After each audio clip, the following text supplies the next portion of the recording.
மரக்கடவுள் பகுதி 10. இந்த கதையின் ப்ரீவியஸ் எபிசோட்ஸ் பிளேலிஸ்ட் லிங்க் நான் டிஸ்கிரிப்ஷனில் கொடுத்துருக்கேன். முழுசாக கேட்டுட்டு வாங்க, இன்னும் ரொம்ப சுவாரஸ்யமாக இருக்கும். சரி, பகுதி 10. அரண்மனை வாசலில் துர்தராவும் விபத்தநந்தனும் நம்மளுடைய கௌடில்யனை அவமதித்து அவனுக்கு சங்கடத்தை ஏற்படுத்திகிட்ருக்காங்க. நம்ம கௌடில்யனுக்கு மனசு நிறைய சினம் வர ஆரம்பிக்குது. காட்சிக்குள்ளே போகலாம். துர்தரா அமரேந்திரியை கன்னத்தில் அறைந்ததை கண்டதும் தனது தாயை அறையப்பட்டது போல உணர்ந்தான் கௌடில்யன். தான் அவளுக்கு சாதகமாக பேசினால் அவள் மிகவும் பாதிக்கப்படுவாள் என்பதை உணர்ந்து அமைதியாக கோப்பைகளை எடுத்துக்கொண்டிருந்த அமரேந்திரியை பார்த்தான். வருந்தாதீர்கள் தாயே, இந்த ஆணவ பிசாசை உங்களுக்கு ஒரு சேடி பெண்ணாக நான் மாற்றுகிறேன் என மற்றொரு சபதத்தை செய்தான். எப்படி நிறைவேற்றுவோம் என்கிற கவலையெல்லாம் கௌடில்யன் கொண்டதே இல்லை. சபதங்களை செய்துவிட்டு பிறகு அவற்றை எப்படி நிறைவேற்றுவது என நினைப்பானே தவிர சபதங்களை செய்வதற்கு முன்பாக இதை நிறைவேற்றுவது சாத்தியம்தானா என அவன் யோசிப்பதே கிடையாது. ஒரு சேடி பெண்ணிற்கு நாட்டின் இளவரசியை பணிப்பெண்ணாக மாற்றுவேன் என்று சபதம் செய்துவிட்டான். அதை எப்படி நிறைவேற்றப் போகிறான் என்பது குறித்து பின்னர் தான் சிந்திப்பான். யோசிக்காமல் சபதங்களை செய்துவிட்டு பின்னர் அவற்றை நிறைவேற்ற வழி தோன்றாமல் அவதியுறும் வழக்கம் எல்லாம் அவனிடம் கிடையாது. அவதி என்ற சொல்லே கௌடில்யனின் வாழ்வில் இல்லை. அவதிகளை தனது படிக்கற்களாக மாற்றிக்கொண்டுதான் வாழ்வில் உயரப்போகிறான். மனதினுள் ஒரு சிறைச்சாலையை அமைத்திருந்தான் கௌடில்யன். ஏற்கனவே பரப்பசுவாமியின் குடும்பத்தையும் இவனது பெற்றோர்களை கொன்ற ஆதர்ஷனையும் அந்த சிறைச்சாலையில்தான் அடைத்து வைத்திருந்தான். அவர்களை தண்டித்து தனது பழியினை தீர்த்த பிறகு இதுவரை அந்த மனச்சிறைச்சாலை வெறுமையாகவே இருந்தது. இப்போது இளவரசி துர்தராவையும் இளவரசன் விபத்தநந்தனையும் அந்த சிறைச்சாலையினுள் தள்ளினான் கௌடில்யன். கண்கள் சிவக்க இருவரையும் நோக்கினான். நீங்கள் என்னை சிறைப்படுத்துவதற்கு முன்பாகவே உங்கள் இருவரையும் எனது மனச்சிறையில் நான் பூட்டிவிட்டேன். உங்கள் வாழ்க்கையை நரகமாக்குவதுதான் இனி எனக்கு பணி, கௌடில்யன் கூறினான். என்ன ஆணவம்! இந்த பல்லாங்குழி பலகை வாயனை சிறையில் தள்ளுங்கள். தனது மென்மையான குரலில் துர்தரா ஆணையிட காவலர்கள் ஈட்டியுடன் வந்து கௌடில்யனை சூழ்ந்து கொண்டார்கள். தன்னை கைது செய்ய நின்ற காவலர்களை ஏறிட்ட கௌடில்யன் குரோதத்துடன் துர்தராவையும் விபத்தனையும் பார்த்தான். ஏளனச் சிரிப்புடன் கைகளை கட்டி இருமாப்புடன் நின்றிருந்த துர்தராவை வெறுப்புடன் நோக்கினான். இதற்கெல்லாம் நீ பதில் சொல்லியே தீர வேண்டும் என்கிற பொருள் அந்த பார்வையில் பொதிந்திருந்தது. என்ன பார்த்து கொண்டு இருக்கிறீர்கள்? இந்த கயவனை சிறையில் தள்ளுங்கள் என துர்தரா கூற தன்னை சுற்றி பார்த்தான் கௌடில்யன். இத்தனை காவலர்கள் சூழ்ந்து இருக்க அவனால் எப்படி தப்பிக்க முடியும்? ஆம், தன்னால் இங்கிருந்து இப்போது இவர்களிடம் தப்பிக்க முடியாது என்பதை புரிந்து கொண்டான். வேறு ஏதேனும் ஒரு திட்டம் தீட்ட வேண்டும். ராவண படையிடம் கட்டுண்ட அனுமனை போன்ற தனது சக்தியை இந்த அரக்கி துர்தராவுக்கு காட்ட வேண்டும் என மனதினுள் நினைத்தான். சட்டென ஒரு எண்ணம் பிறந்தது. கௌடில்யன் தனது கண்களை மூடினான். மனதினுள் அத்திமலை தேவனை இருத்தினான். அத்தியூர் தேவராஜனை, உக்ரம் நிறைந்த மாலவனை, யாகத்தீயினில் பொழிந்து நிற்பவனை, எனது தந்தை உனக்காக செய்த தியாகங்களை மறந்தாயோ? உயிர் போகும் நேரத்திலும் உன்னை பற்றிய இரகசியங்களை புலிவேமும் மன்னனிடம் சொல்லாமல் சென்றாரே, அவர் மகனாகிய எனக்கு தீங்கு செய்கிறார்களே. உனது உடும்பர தேகத்திற்கு உண்மையிலேயே நினைத்ததை அளிக்கும் ஆற்றல் இருந்தால் இதோ என்னை இந்த இக்கட்டான நிலைமையில் இருந்து காப்பாற்று. எனது ஆற்றலை இவர்களுக்கு நிரூபிக்க ஒரு வாய்ப்பு கொடு. மனதினுள் வேண்டியபடி தனது வேட்டியில் முடிந்திருந்த தேவ உடும்பர துண்டை வலது கையினால் வருடினான். அடுத்த கணம் தற்செயல் என்று சொல்லுவதா, இல்லை தேவபிரானின் லீலை என சொல்லுவதா, அரண்மனை லாயத்தில் கட்டப்பட்டிருந்த குதிரை ஒன்று தனது பிணைப்பை அறுத்து கொண்டு பாய்ந்தோடி வர துவங்கியது. மிகவும் உக்கிரமான கட்டுக்கடங்காத குதிரை அது. அனைவரும் கூட்டமாக நிற்பதை கண்டதும் இவர்களை நோக்கி குறிவைத்து ஓடி வர தொடங்கியது.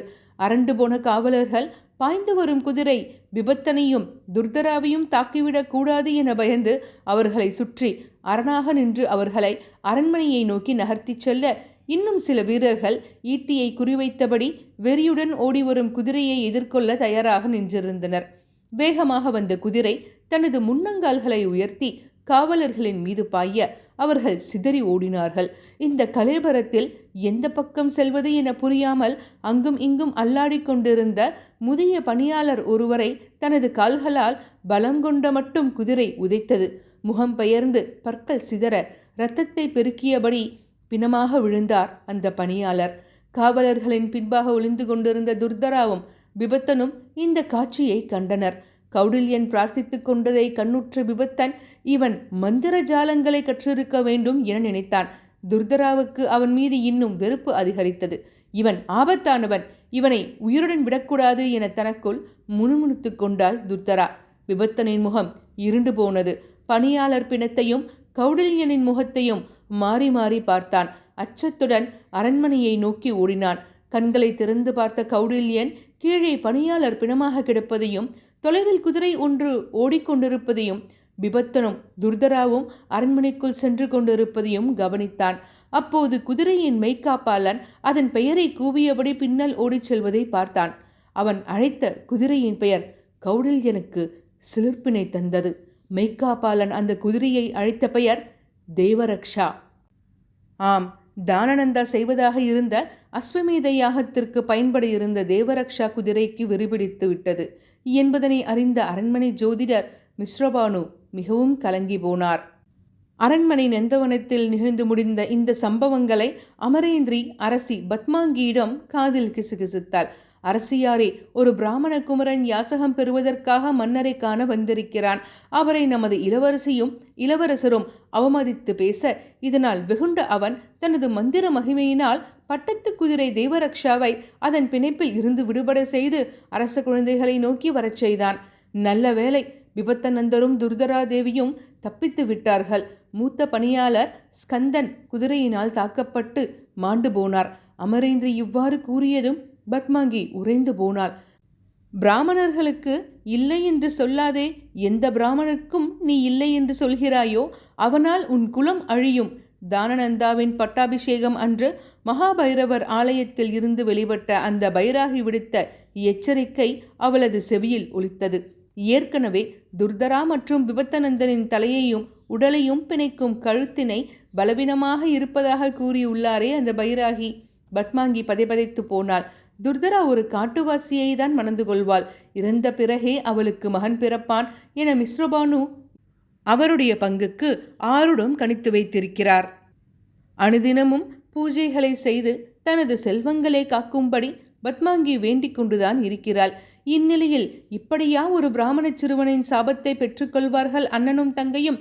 உடனடியாக மன்னர் தானநந்தாவை தேடிச் சென்றாள். இவள் போன சமயமாக அரண்மனை பாதுகாவல் தலைவன் மன்னரிடம் அரண்மனை நந்தவனத்தில் நிகழ்ந்த சம்பவங்களை தெரிவித்துக் கொண்டிருந்தான். மன்னன் திகைப்புடன் அவனை பார்த்தான். எங்கே எங்கே அந்த பிராமண குமரன்? அவனை நந்தவன கண்ணாடி மண்டபத்தில் அமர வைத்திருக்கிறோம் மன்னா. தங்கள் உத்தரவுப்படி அவன் மீது நடவடிக்கை எடுக்கலாம் என காத்திருக்கிறோம். அவரை எதற்கு கைது செய்ய வேண்டும் அரசே? யாசகத்திற்காக வந்திருக்கும் அந்தனரை வீணை வம்பு வளர்த்து அவமதித்து நம் செல்வங்கள் தான் தவறு செய்திருக்கிறார்கள். அவரை வரவழைத்து கேட்கும் யாசகத்தை கொடுத்து அனுப்புங்கள் என்றபடி பத்மாங்கி உள்ளே வர தானநந்தன் பாதுகாவல் தலைவனை நோக்கி தலையசைத்தான். அவனும் கௌடில்யனை அழைத்து வரச் சொன்னான். மன்னரே, இந்த பைராகி சொன்னதை நினைவில் கொள்ளுங்கள். எப்போதும் நாம் ஒரு பிராமணருக்கு இல்லை என்று சொல்கிறோமோ அப்போது அவனால் நம் குலம் அழியும் என்றாரே, ஞாபகம் இருக்கிறதா? பத்மாங்கி கணவனை நோக்கி கேட்டாள். அதற்காக ராஜ்யத்தையே கேட்டால் என்ன செய்வது? தானநந்தா கேட்க பதில் கூற இயலாமல் பத்மாங்கி திணறினாள். மன்னன் அவளை கவலையுடன் பார்த்தான். பத்மாங்கி, அந்த பைராகி கூறியதை மறந்தால்தானே நினைவில் கொள்வதற்கு? அஸ்வமேத யாகம் செய்வதாக நிச்சயித்து வேதியர்களுக்கு தான தர்மத்தை செய்து கொண்டுதான் இருக்கிறேன். ஆனால் நான் செய்யும் தான தர்மங்களை பெறுவதற்கு வேண்டிய தகுதிகளையும் அவர்கள் கொண்டிருக்க வேண்டும் அல்லவா? எனது பெயரே தானநந்தன். தானங்களை செய்வது பற்றி எனக்கு யாரும் போதிக்க வேண்டியது இல்லை. இந்த பிராமண சிறுவனின் கோபம் என்னை வியப்பில் ஆழ்த்துகிறது. மறையவர்களின் தளவலிமை அவர்களுக்கு பொறுமையையும் அடக்கத்தையும் தந்துள்ளது. அவர்களுக்கு எத்துணை அநீதிகள் இழைக்கப்பட்டாலும் அவர்கள் கோபம் கொள்வதில்லை. ஆனால் நம் அரண்மனைக்குள் பிரவேசித்து ஆர்ப்பாட்டம் செய்துள்ள இந்த குமரனின் செயல் விந்தையாக உள்ளது. இவனை நாம் எச்சரிக்கையுடன் கையாள வேண்டும். வேதியர்களின் மந்திர உச்சாடானம் உலகை வாழ வைக்கவே அன்றி மற்றவர்களை துன்புறுத்துவதற்காகவோ பழிதீர்ப்பதற்காகவோ அல்ல. நம் செல்வங்கள் அவனை அவமதித்து இருந்தாலும் அவன் நம்மிடம்தானே முறையிட்டு இருக்க வேண்டும். தேவரக்ஷா குதிரையை நம் செல்வங்களின் மீது ஏவுகின்றான் என்றால் அவன் மனதில் எவ்வளவு வஞ்சக எண்ணம் இருந்திருக்க வேண்டும். அவனது நோக்கத்தை நான் சந்தேகப்படுகிறேன், தானநந்தா கூறி முடித்தார். உடன் பிரதம அமைச்சர் ஹரஹர தேவியும் ஜோதிடர் மிஸ்ரபானுவையும் வைத்துக்கொண்டு அவருடன் பேசுங்கள். அந்த அந்தன குமரன் கேட்பது தான தர்ம நீதிகளுக்கு உட்பட்டதாக இருந்தால் உடனே தந்து விடுங்கள். அப்படி அவன் கேட்பது நீதிகளுக்கு உட்படவில்லை என்றால் அதனை அவருக்கு விலக்கி வேறு ஏதாவது கேட்கச் சொல்லுங்கள். பத்மாங்கி கூற தானநந்தனுக்கு அது மிகவும் நல்ல யோசனையாகப்பட்டது. உடனே பிரதம அமைச்சரும் ஜோதிடரையும் அரசவைக்கு தருவித்தான். பாதுகாவலர்கள் சூழ கௌடில்யன் அரசன் விற்றிருந்த மண்டபத்திற்குள் அழைத்துச் செல்லப்பட்டான். ஒவ்வொரு அடியினையும் தனது எதிர்கால லட்சியங்களை நிறைவேற்றுவதற்காக எடுத்து வைக்கிறேன் என்பது போன்று நிதானமாக, அதே சமயம் உறுதியுடன் அந்த சபையினுள் தனது காலடியை பதித்தான் கௌடில்யன். மண்டபத்தினுள் நுழைந்தபோது அரசன் தானநந்தன், பத்மாங்கி, ஹரஹரதேவ், மிஸ்ரபானு ஆகியோர் அமர்ந்திருக்க அரசரின் இருபுறமும் கவரி வீசும் பெண்கள் நின்றிருந்தனர். பாதுகாவலர் ஒதுங்கி நிற்க கௌடில்யன் மட்டும் துணிவுடன் மன்னரின் முன்பாக விரைப்பாக நின்றான். மன்னரை உற்று பார்த்தான். ஒத்தாடை கிராமத்தில் தான் சந்தித்திருந்த புலிவேமுவுக்கு மாறாக மிகவும் ஆடம்பரத்துடன் காணப்பட்டான் தானநந்தா. அவனது மகுடத்தில் குஞ்சலமாக ஊசலாடி கொண்டிருந்த வைரமணிகளே பல லட்ச வராகங்களை பெறும். மிகவும் கம்பீரத்துடன் இருந்தான் தானநந்தா. உயரமான ஆகிருதி, கட்டுமஸ்தான தேகம், கோதுமை நிறம், உச்சி முதல் பாதம் வரை ஆபரணங்கள் காணப்பட்டன. பெண் பட்டாடையை அணிந்த நீல வண்ணத்தில் உத்திரியத்தை போர்த்தியிருந்தான். அவனது வீர வாளிலும் குத்து வாளிலும் நவரத்தினங்கள் பதிக்கப்பட்டிருந்தன. அவனுக்கு ஏற்ற அழகியாக திகழ்ந்தாள் பத்மாங்கி. விபத்தநந்தன் பத்மாங்கியின் முகவெட்டினை கொண்டிருக்க துர்தரா தானநந்தாவின் பிம்பமாக திகழ்ந்தாள் என்பதை உணர்ந்தான் கௌடில்யன். வேதிய குமரனை உன்னை மன்னரிடம் அறிமுகம் செய்துகொள், தலைமை அமைச்சர் கூறினார். மன்னரை நோக்கி தலைவணங்கினான் கௌடில்யன். அரசே, தக்ஷிண பிரதேசத்தில் காஞ்சி மரங்கள் அடர்ந்த அழகிய காடு ஒன்று உள்ளது. அதனை தமிழ் மொழியில் அத்திவனம் என அழைப்பர். அதன் மையத்தில் அத்தியூர் என்கிற கிராமம் ஒன்று உள்ளது. பிரம்மன் அங்கே அஸ்வமேத யாகத்தை செய்தான். அதனால் மகிழ்ந்த விஷ்ணு பகவான் அவருக்கு காட்சி தந்து அங்கே அத்திமலையில் தேவராஜனாக அருள்பாலிக்கிறார். அந்த ஆலயத்தின் பொறுப்பாளராகவும் அங்கே பாய்ந்து செல்லும் வேகவதி நதிக்கரையில் குருகுலம் நடத்துபவராகவும் திகழ்ந்த காஞ்சனகுப்தர் என்கிற குருவின் மகனும் சீடனும் ஆகிய என்னை விஷ்ணுகுப்தன் என அழைப்பார்கள். எனது பெற்றோர் மறைந்த பிறகு அவர்கள் அழைத்த என் பெயர் வேறு எவருக்கும் அழைக்கக்கூடாது என்பதற்காக எனது பெயரை கௌடில்யன் என மாற்றிக்கொண்டேன். கௌடன்ய கோத்திரத்தை சேர்ந்தவன் ஆகையால் இப்பெயர். தானநந்தாவின் புருவங்கள் சுருங்கின. கௌடில்யனின் குரலில் தொனித்த உறுதியும் அச்சமின்மையும் அவனுக்கு மலைப்பினை தந்தது. அவனது பற்கள் இல்லா வாயை விசித்திரமாக பார்த்தார் மன்னர். குமரனே, இந்த சிறு வயதில் உனக்கு ஏன் பற்கள் இல்லை? பிறவியில் இருந்தே பற்கள் முளைக்கவில்லையா? தனது வித்வங்களை பற்றி கேள்வி கேட்காமல் தனது பற்களை பற்றி மன்னன் கேள்வி கேட்டது கௌடில்யனுக்கு நொந்து போன மோரிதான் இருந்தது. இல்லை மன்னா, ஜோதிடர் ஒருவர் எனது பல்வரிசை மிகவும் நேர்த்தியாக இருப்பதாகவும் அம்மாதிரி நேர்த்தியான பல்வரிசையை கொண்டவர்கள் எதிர்காலத்தில் மன்னர்களாக திகழ்வார்கள் என்றும் ஆருடம் கூறினார். எங்கே நான் மன்னராகி தன்னை விட்டு பிரிந்து சென்று விடுவோனோ என என் தாய் பரிதவித்தாள். அவளை விட்டு பிரிந்து சென்றுவிடக் கூடாது என்றே எனது பற்களை உடைத்து கொண்டேன். கௌடில்யன் இவ்வாறு கூறியதும் அங்கிருந்தவர்களிடையே குபீர் என சிரிப்பொலி எழுந்தது. மண்டபமே நகையொலியால் அதிர காவலர்களும் கவரி வீசிக்கொண்டிருந்த தாதியரும் கூட சிரிக்க முடியாமல் சிரித்து கொண்டிருந்தனர். ஹரஹரர் குலுங்கி குலுங்கி சிரித்தார். தேகம் அதிர கௌடில்யனை நோக்கினார். மன்னராகாமல் இருப்பதற்காக பற்களை உடைத்து கொண்டாயா? நல்ல வேடிக்கை. மன்னரே, இனி நம் எதிரி நாட்டு மன்னர்களின் பற்களை உடைத்து விட்டால் போதும். அவர்கள் மன்னர் பதவியை இழந்து விடுவார்கள். நையாண்டி செய்தார் தலைமை அமைச்சர். அவரது கூற்றினை செவியுற்ற மன்னரின் நகைப்பு இன்னும் அதிகமானது. மிஸ்ரபானுவுக்குள் ஒருவித உணர்வு. கௌடில்யனை கண்டதுமே அவன் ஆபத்தானவன் என்கிற எண்ணம் தோன்றிவிட்டது. கனவில் மிதக்கும் தீர்க்கமான கண்கள், வெண்மை நிறம், தலையின் உச்சியில் ஓணான் ஒன்று அமர்ந்திருப்பது போன்ற சிகை அமைப்பின் கொண்டிருந்தான். அதன் நுனி முடிச்சு கழுத்தினை கடந்து முதுகில் ஊசலாடி கொண்டிருந்தது. மெல்லிய எலும்பும் தோலுமாக சதைப்பற்று இல்லாத தேகம். ஒரு மரத்தாயத்தினை கழுத்தினில் அணிந்திருந்தான். இடையில் பழுப்பேறிய வேட்டியை கச்சமாக தரித்திருந்தான். அவனது வெண்புரி நூலின் பிரம்ம முடிச்சு மார்பில் ஊசலாடி கொண்டிருந்தது.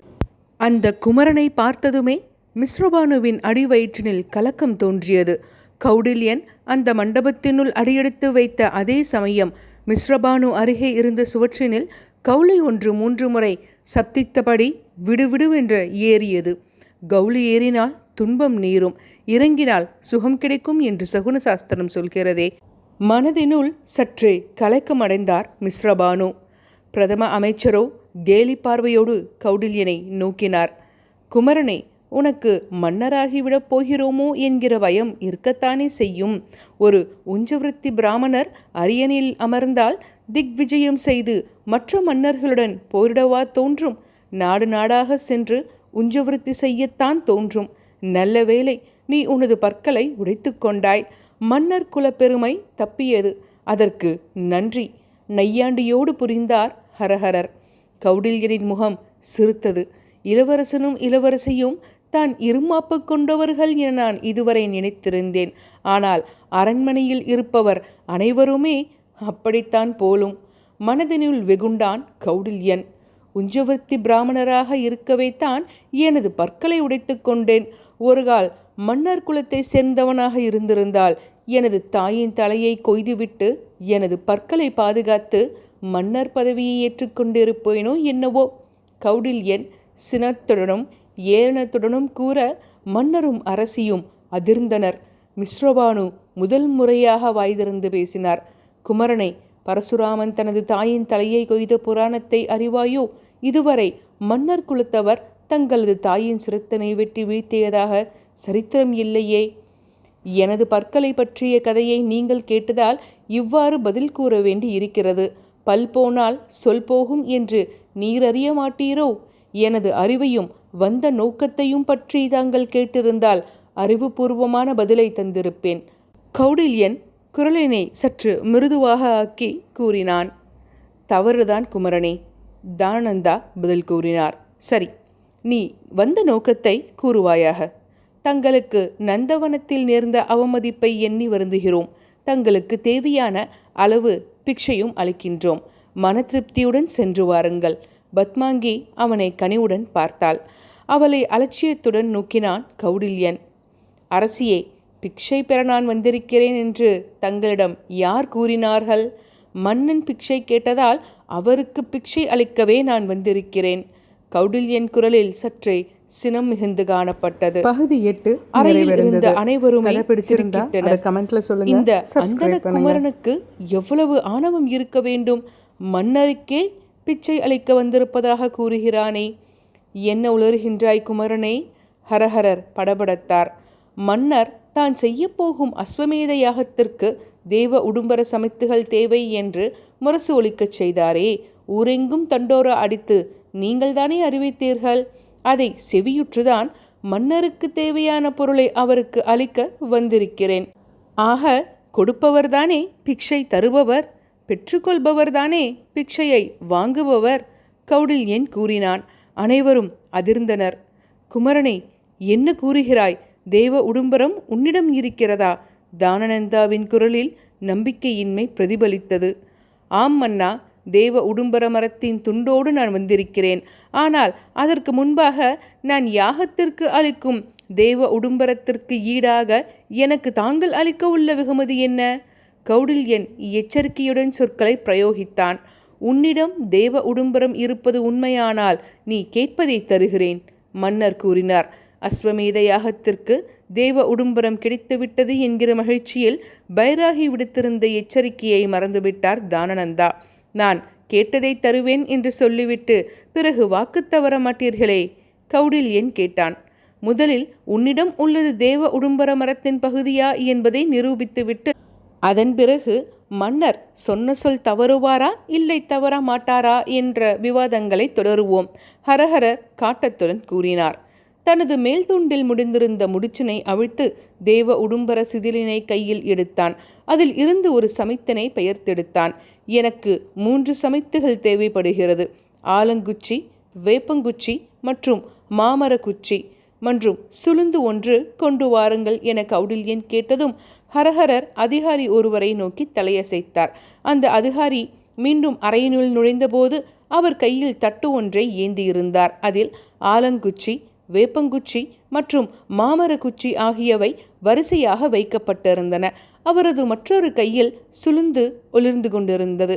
கௌடில்யன் தனது முன்பாக நீட்டப்பட்ட தட்டிலிருந்து 3 குச்சிகளையும் எடுத்தான்.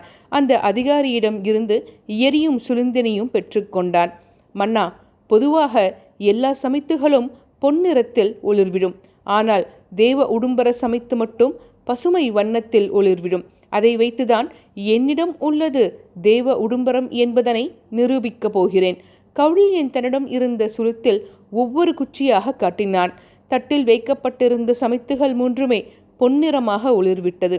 இப்போது என்னிடம் உள்ள தேவ உடும்பர சமித்தினை தீயில் எரிக்கிறேன் என்று கூறிய கௌடில்யன் தேவ உடும்பர சமித்தினை தீயில் காட்டினான். அனைவரது கண்களும் ஆச்சரியத்தில் விரிந்தது.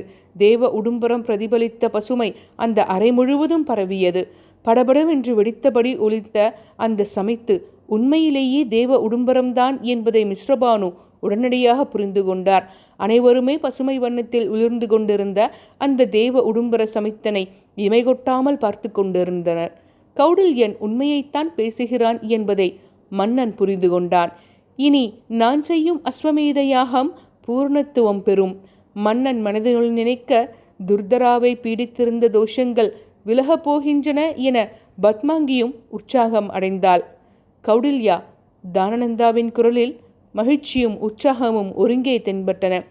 மிகவும் அரிதான தேவ உடும்பரத்தை கொண்டு வந்த உனக்கு நான் மிகவும் கடமைப்பட்டுள்ளேன். உனக்கு என்ன வேண்டுமோ கேள் கூறினார் தானநந்தா. பத்மாங்கியும் ஆவலுடன் அவனது முகத்தையே பார்த்தாள். கௌடில்யன் தன்னை சுற்றி ஒரு முறை நோக்கினான். விஷ்ணுகுப்தா, வாய்ப்பு இதோ உனது கதவினை தட்டுகிறது.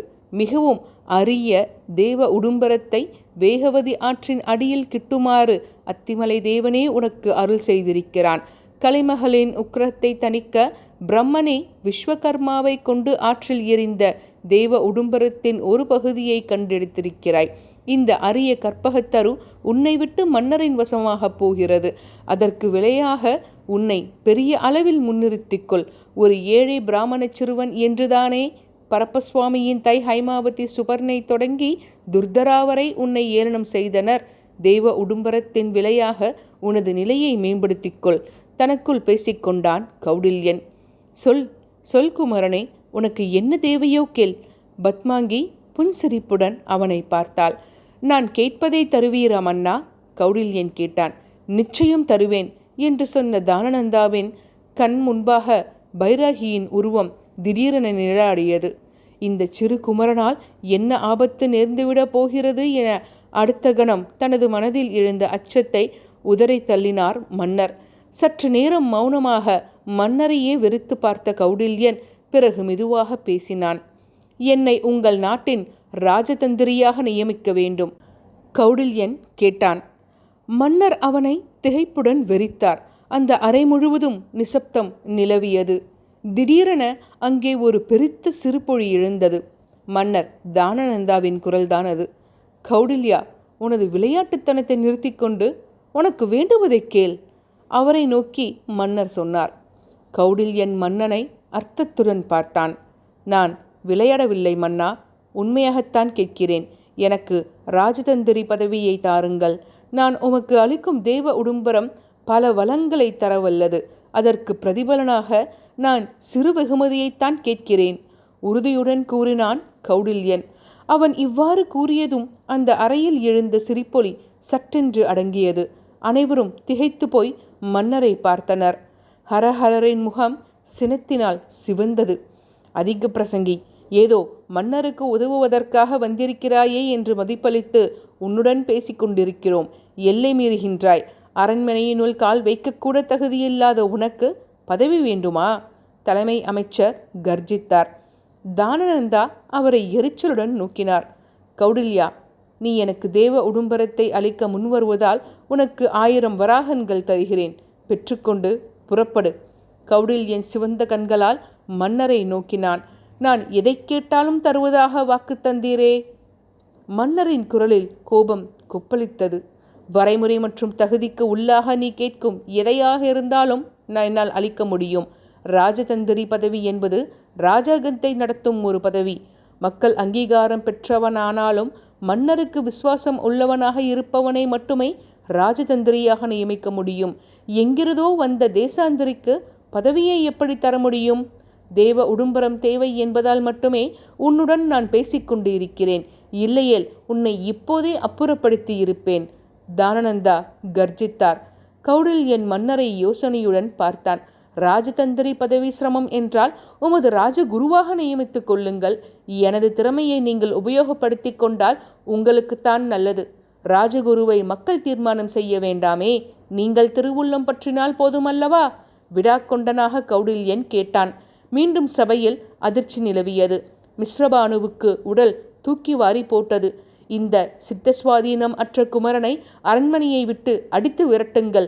மீசை துடிக்க ஹரஹரர் கட்டளையிட்டார். ஆனால் பத்மாங்கியின் நெஞ்சம் பயத்தை கவ்வியது. பைராகி விடுத்த எச்சரிக்கை அவளது செவிகளில் ரீங்கரித்து கொண்டே இருந்தது. பதட்டம் தேவையில்லை ஹரஹரரே. குமரன் உலக அனுபவம் இன்றி பேசுகிறான். உடும்பரத்திற்கு ஈடாக என்ன கேட்க வேண்டும் என அவனுக்கு தெரியவில்லை போலும். நாம் நயமாக எடுத்து உரைத்தால் அவன் புரிந்து கொள்வான். பத்மாங்கி கூறினாள். வேதியனே, உனக்கென்று நிலம் ஒதுக்குகிறோம். அதில் குடில் அமைத்து உனது வைதீக கடமைகளை ஆற்றுவாயாக. 100 பசுமாடுகளை தானம் தருகிறோம். அவற்றை போஷித்து உனது தர்மங்களை கடைப்பிடி. பத்மாகி நயமாக கூற அவளை எரிச்சலுடன் பார்த்தான் கௌடில்யன். அரசியாரே, எனக்கு தேவையானவற்றை தேடிக்கொள்ள என்னால் முடியும். நான் வாழ்வதற்காக எதையும் வேண்டி இங்கே வரவில்லை. இந்த உலகம் வாழ்வதற்காக, மக்கள் பயனுறுவதற்காக கேட்கிறேன். என்னை ராஜகுருவாக நியமித்துக் கொள்ளுங்கள். அதற்காக தாங்கள் வருத்தப்பட மாட்டீர்கள். உங்கள் கணவரை இந்த உலகத்திற்கே சக்கரவர்த்தியாக மாற்றுகிறேன். கௌடில்யன் கேட்டான். தானநந்தாவின் பொறுமை தளர்ந்தது. என்னை நீ உலகத்திற்கே சக்கரவர்த்தியாக நியமிப்பாயா? யாசகம் பெற வந்த அற்ப வேதியன் நீ. ஏற்கனவே போர்களில் வென்று மன்னராக அமர்ந்திருக்கிறேன் நான்.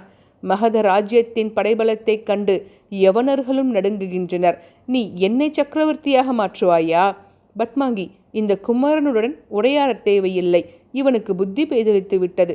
யாரெங்கே இந்த அற்பனை? அரண்மனையை விட்டே விரட்டுங்கள். தானநந்தா கட்டளையிட்டார். கௌடில்யன் மன்னரை கோபத்துடன் விரித்தான். கேட்டதை தருகிறேன் என சொல்லிவிட்டு வாக்கினை தவறுகின்றாய் தானநந்தா. கௌடில்யன் மன்னரை ஒருமையில் அழைத்ததும் அங்கிருந்த அனைவரும் திடுக்கிட்டு போயினர். மன்னரை பெயர் சொல்லி அழைக்கிறாயா? அவனுக்கு 16 கசையடி கொடுங்கள், ஹரஹரதேவர் கூறினார். வேண்டாம், யாசகம் கேட்டு வந்தவரை அடிக்க வேண்டாம். பத்மாங்கி இறைஞ்சினாள். மிஸ்ரபானு அவசரமாக எழுந்தார். மன்னரே, அந்த குமரனை தண்டிக்க வேண்டாம். அதிக பிரசங்கம் செய்த அவனை நாட்டை விட்டு விரட்டிவிடுங்கள். மிஸ்ரபானு கூறினார். ஜோதிடர் கூறுவது போன்று அவனை நாட்டின் எல்லையில் கொண்டு போய் நிறுத்துங்கள். இனி இவன் இந்த நாட்டிற்குள் காலடி வைக்கக்கூடாது. தானநந்தா கூறியதும் காவலர்கள் கௌடில்யனை சூழ்ந்து கொண்டனர். அவனை தரதரவென்று இழுத்து செல்ல அவர்களிடம் இருந்து திமிரி விடுபட்டு கௌடில்யன் மன்னரின் முன்பாக விடுவிடுவென வென்று நின்றான். தனது பூநூலின் பிரம்ம முடிச்சை தனது கட்டை விரலினால் பற்றினான். தானநந்தா, வாக்குறுதி தவறிவிட்டாய். எனது அறிவையும் சக்தியையும் அவமதித்து விட்டாய். இன்று என்னை உன் நாட்டை விட்டு விரட்டி அடிக்கிறாய். விரைவில் நான் உன் இடத்தில் இருந்து உன் நாட்டை விட்டு உன்னை விரட்டி அடிப்பேன். இது எனது அறிவின் மீது ஆணை என்றபடி கௌடில்யன் தனது பூநூலை அறுத்துவிட்டு ஆவேசமாக வெளியேறினான். அரசனே ஒரு கணம் ஸ்தம்பித்துதான் போனார். எனினும் ஹரஹரதேவை அழைத்து அந்த குமரனை பின்தொடர்ந்து அவனிடம் உள்ள தேவ உடும்பரத்தை பறிமுதல் செய்யுங்கள். நமது யாகத்தை உடனடியாக தொடங்க வேண்டும். தானநந்தா கூற தலைமை அமைச்சர் மன்னரை பணிந்துவிட்டு விரைவாக வெளியே சென்றார். பத்மாங்கியின் செவிகளில் இன்னும் அந்த பைராகியின் குரல் ஒலித்து கொண்டுதான் இருந்தது. அவள் மன்னரை கிளியுடன் நோக்கினாள். காவலர்கள் புடைசூழ அரண்மனையை விட்டு வெளியே வந்தான் கௌடில்யன். இவனை நாட்டின் எல்லையில் கொண்டு விடுவதற்காக அவர்கள் அவன் தப்பிச் செல்ல முடியாதபடி 3 பக்கமும் நடந்து வர சற்றே முன்பாக ஒரு காவலன் கையில் வாளுடன் நடந்து கொண்டிருந்தான். அரண்மனையை விட்டு செல்லும் போது இவன் முந்தைய இரவு பொழுதை கழித்திருந்த அந்த மாமரத்தினை கடக்க வேண்டியிருந்தது. எச்சரிக்கையுடன் தான் மேடையில் ஓம் என குறியிட்டு வைத்திருந்த அடையாளத்தை நோக்கிய கௌடில்யன் பின்னர் தான் தேவ உடும்பரத்தை புதைத்து வைத்திருந்த பகுதியை கவனித்தான். இவனிடம் கேட்டதை தரும் தேவ உடும்பரம் மரம் இருப்பதை தானநந்தா அறிந்து கொண்டு விட்டான். இனி அதனை இவரிடம் இருந்து பறிப்பதற்கு அவன் சதிகளை அரங்கேற்றலாம். இவனிடம் இருப்பதை விட தேவ உடும்பரம் அங்கேயே புதைந்து கிடக்கட்டும். நேரம் வரும்போது அதனை எடுத்துக்கொள்வோம்.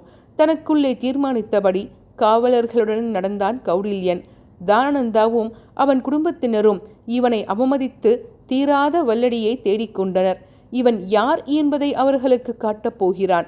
இவனை நாட்டின் எல்லையை விட்டு அவன் வீசி எறிவது போல அவனை அவன் நாட்டின் எல்லையில் இருந்து வீசி எறிய வேண்டும். இதனை அவன் எப்படியும் செய்து காட்டப் போகிறான். தேவ உடும்பரத்தின் ஆசையோடு கௌடில்யன் மகத நாட்டின் மன்னராக பதவியேற்கும் விதி இருந்தால் அது நடைபெறட்டும். யோசித்து கொண்டே நடந்த கௌடில்யன் திடீரென தனக்கு முன்பாக நடந்து சென்ற காவலரின் தேகம் விரைப்படைவதைக் கண்டான். சடாரென்று நின்ற அந்த காவலன் தொலைவில் ஒரு வீட்டு திண்ணையில் அமர்ந்து உணவு அருந்தி கொண்டிருந்த ஒரு வாலிபரை வெறுத்து நோக்கினான். அவனை அடையாளம் கண்டுகொண்டதும் அவனது தேகத்தில் பதற்றம் தோன்றியது. அங்கே பாருங்கள், அந்த வீட்டின் திண்ணையில் அபேயன் உட்கார்ந்து உணவு அருந்தி கொண்டிருக்கிறான். நீங்கள் இந்த குமாரனை பார்த்து கொள்ளுங்கள். நான் ஓடிச் சென்று அபேயனை கைது செய்து கொண்டு வருகிறேன். அந்த காவலன் கூற மற்ற காவலர்கள் தலையசைத்தனர்.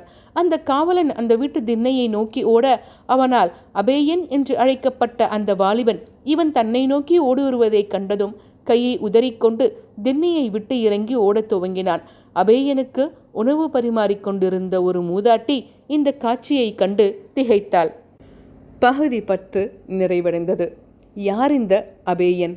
சரி, கௌடில்யனை இப்போ நாடு கடத்தி வெளியே அனுப்பிட்டார் தானநந்தா.